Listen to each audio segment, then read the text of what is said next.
Well, the late Congressman David Scott was honored in one of the counties he represented. Yesterday, the Henry County Board of Commissioners hosted an honorary marker ceremony at the intersection of East Atlanta Road and Stagecoach Road in Stockbridge. One of Congressman Scott's daughters was among the attendees, highlighting how her father worked tirelessly on behalf of others.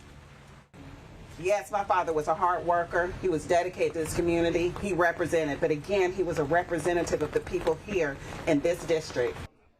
Well, Congressman Scott's other daughter, Marcy, is running for his vacant seat in a special election to finish out the remainder of his term. Election day is July 28th.